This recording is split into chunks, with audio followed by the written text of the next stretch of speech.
like to welcome you to chronicallyjulianne.com, a website where we talk about disability rights and living day to day with an ostomy. It's been 1 year since I started my blog, and in celebration, I wanted to go back to the basics. I've invited my best friend Chloe here today to ask me some questions that she has about my ostomy. Even though we've been friends the entire time I've had it, there's a lot of information that has just kind of been missed, I guess you would say, throughout the process. So we're gonna break it all down for you.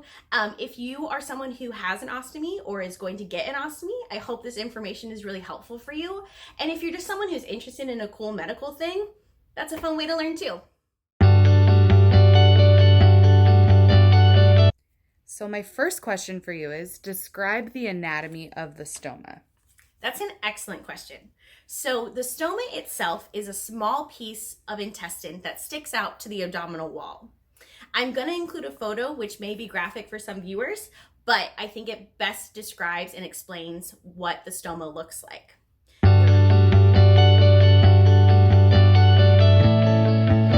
Depending on what type of ostomy you have, the stoma is going to be placed in a different position. So for me, I have an ileostomy, which means that my small intestine is the part that is entering the skin. If you have a colostomy, then it is actually part of your large intestine that is coming out the wall, and that's going to be on the left side of your stoma, of your abdomen wall. The last is if you have a urostomy, you are going to have it on the side of your body, and that's going to allow for urine to come out. My second question is, does it smell when you have output? That is also a very common question that I receive. And yes, it smells like a very concentrated version of whatever you just ate. Do you control when you empty the stoma or whenever you have output, or does it just kind of happen involuntarily? So it's completely involuntary.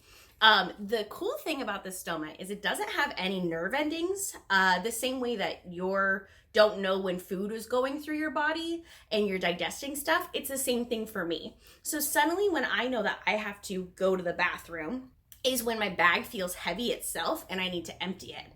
But it happens completely by itself. It happens all night long. I have to empty my bag several times during the night, and it happens during the day, especially after I eat or drink something.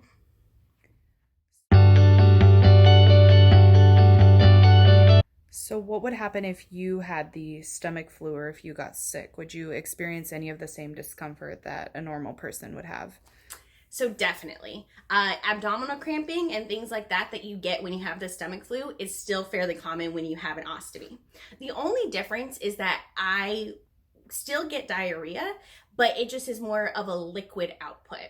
Something that we follow a lot when you have an ostomy is tracking your output and making sure that it is the right consistency, which you're really hoping is more of a pudding.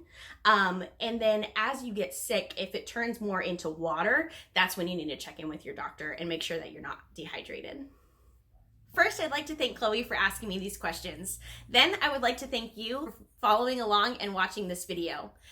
If you would like to learn more about living with an ostomy or chronic disease, follow me at chronicallyjulianne.com or at chronicallyjulianne on Instagram.